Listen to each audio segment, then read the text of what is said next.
Hello साथियों, एक बार आपका फिर से स्वागत है हमारे YouTube channel education study with you में। देखते हैं आज के बहुत ही महत्वपूर्ण क्वेश्चन है। राष्ट्रकूट वंश की स्थापना किसने की? तो ये की थी दंती दुर्ग ने। दंती दुर्ग ने की थी राष्ट्रकूट वंश की स्थापना। ऑप्शन इसका हो जाएगा दंती दुर्ग।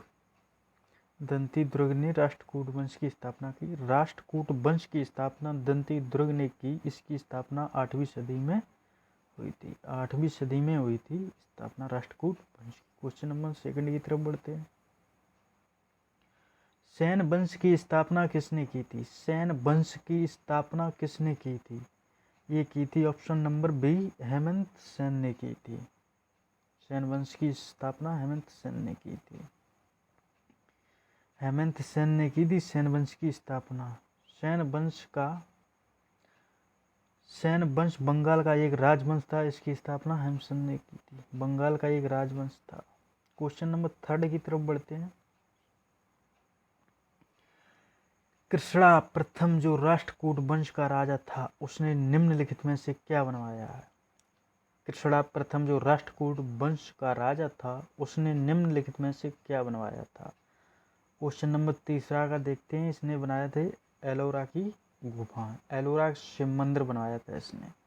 एलोरा के शिव मंदिर बनवाए थे इसने। एलोरा के शिव मंदिर बनवाए थे इसने। शिव मंदिर बनवाए थे इसने। एलोरा के शिव मंदिर प्रसिद्ध राष्ट्रकूट राजा कृष्ण प्रथम ने बनवाए थे। क्वेश्चन नंबर 4 की तरफ बढ़ते हैं। देखते हैं क्या है। वल्लवी काल किस काल को कहा जाता है? वल्लवी काल किस काल को कहा जाता है? तो ये कहा जाता है गुप्त काल को। वल्लवी काल गुप्त काल को कहा जाता है। करेक्ट आंसर हो जाएगा गुप्त काल को। वल्लवी काल गुप्त काल के समान था। गुप्त काल के समान था। ऑप्शन नंबर ए आपका ठीक है। क्वेश्चन नंबर 5 की तरफ बढ़ते हैं।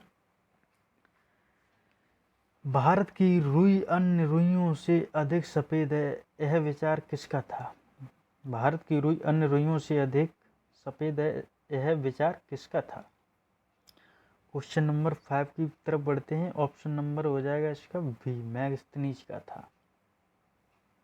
देखते हैं। हाँ, ऑप्शन ठीक है, मैगस्थनीज का था। मैगस्थनीज सेल्यूकस द्वारा नियुक्त चंद्रगुप्त मौर्य के दरबार में राजदूत था। इसने इंडिका नामक पुस्तक लिखी थी। इंडिका नामक पुस्तक लिखी थी। क्वेश्चन नंबर 6 की तरफ बढ़ते हैं। गुप्त राजाओं ने कौन से सिक्के चलाए? गुप्त राजाओं ने कौन से सिक्के चलाए? देखते हैं। सही विकल्प चुने। केवल 4, केवल 1, केवल 1 और 3, 1 और 4। तो ये हो जाएगा पहला ठीक और 4 ठीक। दीनार और स्वर्ण के सिक्के चलाए थे गुप्त राजाओं ने। 1, 4 ठीक हो जाएगा। करेक्ट आंसर हो जाएगा। गुप्त राजाओं ने 2 सिक्के चलाए थे। दीनार जो कि रोमन साम्राज्य की नकल से चलाया था। दूसरा स्वर्ण, ये सोने और चांदी का बना शुद्ध भारतीय सिक्का था। स्वर्ण से ये सोने और चांदी से बना शुद्ध भारतीय सिक्का था। क्वेश्चन नंबर 7 की तरफ बढ़ते हैं साथियों। कुषाणों ने किसके सिक्के चलाए थे? कुषाणों ने किसके सिक्के चलाए थे? तो ये चलाए थे उपरोक्त सभी। सोने के भी चलाए थे, चांदी के भी चलाए थे, तांबे के भी चलाए थे कुषाणों ने सिक्के। क्वेश्चन नंबर 8 की तरफ बढ़ते हैं। कुषाणों ने सोने, चांदी और तांबे के सिक्के चलाए। कुषाणों को तुषारी लोग भी कहा जाता है। कुषाणों को तुषारी लोग भी कहा जाता है। क्वेश्चन नंबर 8 की तरफ बढ़ते हैं। अंतिम मौर्य साम्राज्य कौन था? अंतिम मौर्य साम्राज्य कौन था? तो ये था वैद्यरथ। अंतिम मौर्य साम्राज्य वैद्यरथ था। अंतिम मौर्य सम्राट वैद्यरथ था, जिससे उसके सेनापति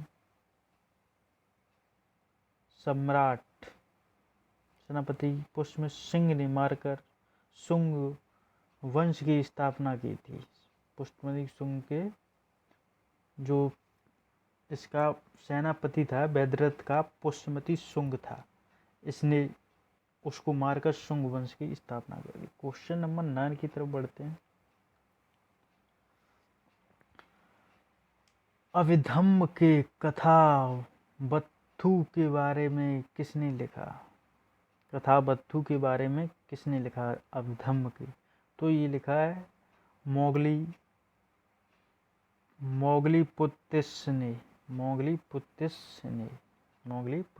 ने लिखा है।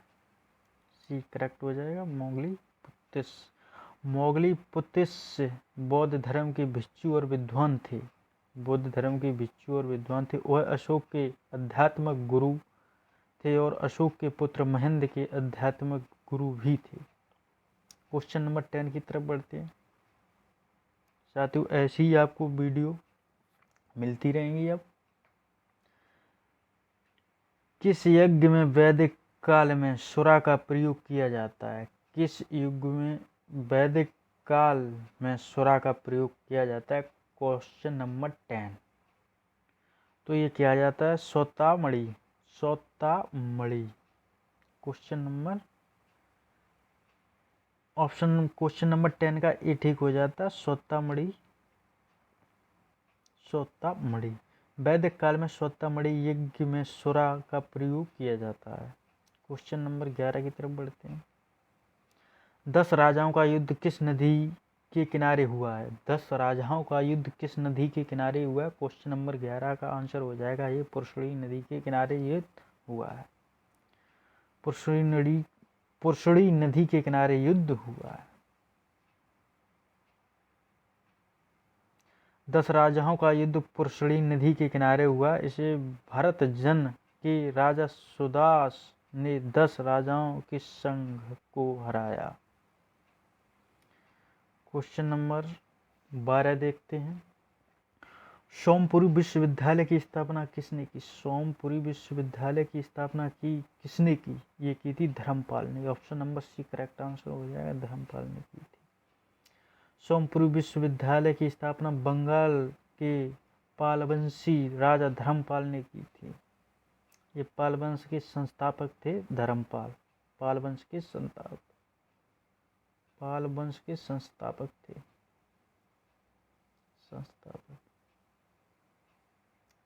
क्वेश्चन नंबर 13 की तरफ आ जाते हैं। रामपाल ने किस विश्वविद्यालय की स्थापना की थी? रामपाल ने किस विश्वविद्यालय की स्थापना? ऑप्शन नंबर इसका सी हो जाएगा, जगदल की स्थापना की थी। जगदल विश्वविद्यालय की स्थापना रामपाल ने की थी। क्वेश्चन नंबर 14 की तरफ चलते हैं। गौतम बुद्ध की माँ महामाया किस वंश से थी? गौतम बुद्ध की माँ महामाया किस वंश से थी? तो ये थी कोलीय वंश से थी। कोलीय वंश से थी ये। गौतम बुद्ध की माँ महामाया क्षत्रिय वंशी कोलीय वंश की थी। क्वेश्चन नंबर 15 की तरफ बढ़ते हैं।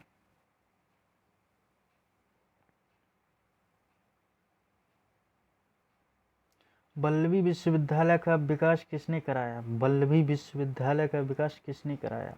क्वेश्चन नंबर 15 का हो जाएगा, ऑप्शन ए हो जाएगा इसका, भट्टारक ने कराया था।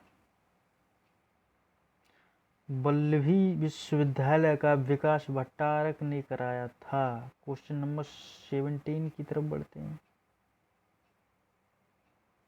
16 की तरफ, सॉरी। विक्रमशिला विश्वविद्यालय का विकास किसने कराया? विक्रमशिला विश्वविद्यालय का विकास किसने कराया? ये हो जाएगा धर्मपाल ने कराया। ऑप्शन नंबर ए ठीक हो जाएगा, धर्मपाल।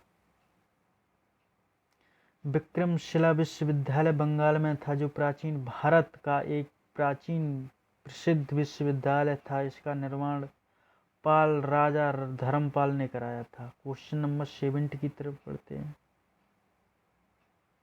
17 की तरफ बढ़ते हैं। नालंदा विश्वविद्यालय का विकास किसके काल में हुआ था? नालंदा विश्वविद्यालय का विकास किसके काल में हुआ था? ये हुआ था कुमारगुप्त के। ऑप्शन नंबर सी हो जाएगा, कुमारगुप्त के।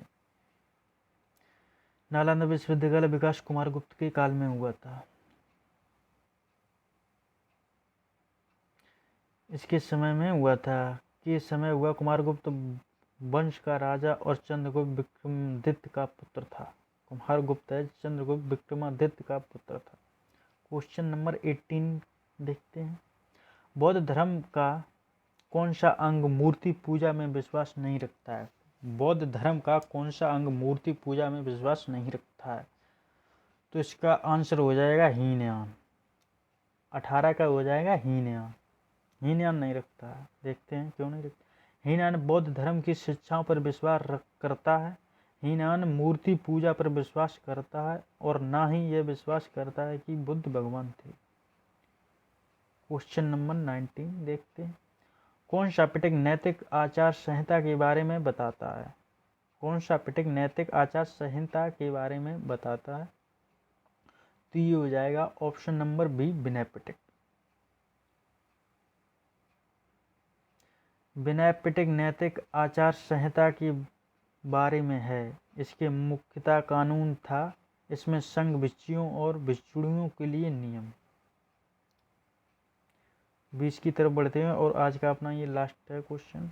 बौद्ध धर्म की शिक्षाओं के बारे में कौन सा ग्रंथ बताता है? बौद्ध धर्म की शिक्षाओं के बारे में कौन सा ग्रंथ बताता है? और क्वेश्चन नंबर 20 देखते हैं। क्वेश्चन नंबर 20 देखते हैं। इसका हो जाएगा सी, सुक्ति पिटक। सुक्ति पिटक बताता है। सुक्ति पिटक। आज के लिए इतने ही। मिलते